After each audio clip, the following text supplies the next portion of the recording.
Welcome back to the 2017 Los Angeles Auto Show. I'm Jason Rzucidlo, reporting for AmericaJR.com, and I'm being joined by Dominick Infante from Subaru. How are you today? I'm really good. How are you? Very good. Yeah. So go ahead and give me the highlights of the new Ascent here. Sure. The Ascent is a really important vehicle for us because it fills the one gap we feel in our market, and that's a proper three-row SUV. And Subaru owners are really, really loyal. They stay with the brand for a long time.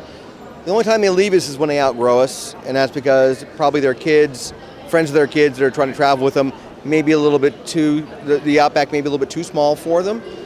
Between the ages like 9 and say 15 years old, that's when we see the people leaving. We want to keep that young, and they're usually a younger, in their late 30s to late 40s customer, and they're starting to have kids.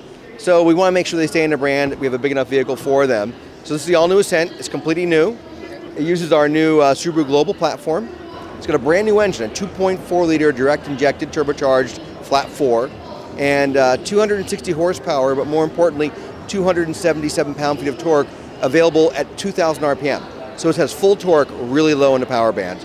So because we understand the cars need to pull a full cargo load, full family, and also we can tow 5,000 pounds with this car. So we needed a motor that was designed for torque, not really horsepower. 0 to 60 in about 7.3 seconds, so it's going to be very quick.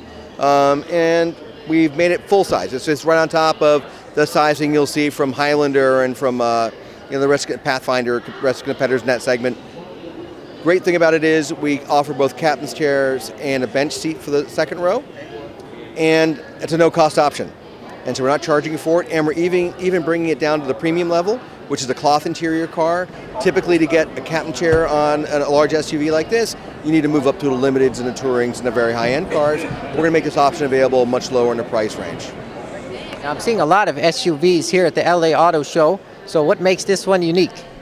A couple things, like we have standard will be our eyesight system, which is something that we make ourselves. It's a dual camera crash mitigation system. So you can have standard adaptive cruise control.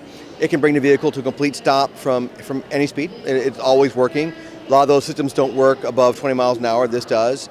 Standard X mode and standard all-wheel drive, because we know our customers go off-road, right? They really use their vehicles. Very flexible interior. The rear seats fold down 60/40 in both the second and third rows.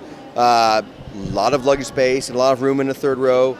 19 cup holders and 8 USB ports. So we know that today's family, all the kids have their own iPad, their own phone, whatever. You get a place for your power. We're going to give you a place for drinks, sport drinks. In the back seat, we mount the drink holder up high, so if you have a child seat, the child can still reach that cup. A lot of little nice touches like that. So can you talk about the fuel economy yet? We don't have the numbers officially yet, but it'll be very competitive in terms of fuel economy. This vehicle should have a 500-mile range, so it's going to be very efficient, very, very safe.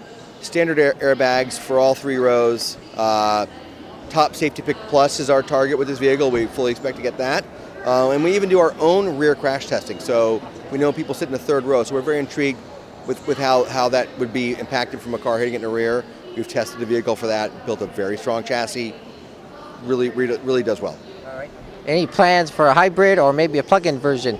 No plans for that yet for this, but we are coming out with a hybrid and a full electric, a plug-in hybrid and a full electric car coming up in the future. So we haven't really announced what that'll be on, but stay tuned for that. All right. And can you talk about where they're being made? This is actually built in Lafayette, Indiana. It's at our plant. So we build the Legacy Outback, the Impreza there now, and we will now add the Ascent. So that plant's doing very well. It's very busy. What about like pricing and availability? Low 30s in terms of pricing, and available in early summer. Anything else you'd like to talk to me about that I didn't ask you so far? No, we do think it's a very well-sized vehicle, and it definitely outhandles the rest of the competition. It's a much more nimble package than the competitors. I've gotten to drive them back-to-back, and it really does handle well. All right. Yeah. What about wireless charging for your smartphone? No wireless charging, but standard Apple CarPlay and Android Auto. All right, so as soon as you plug in your phone, all the apps will pop up? Yes. All right, perfect. Yeah. All right, thanks so much. Nice seeing you again. Thank you.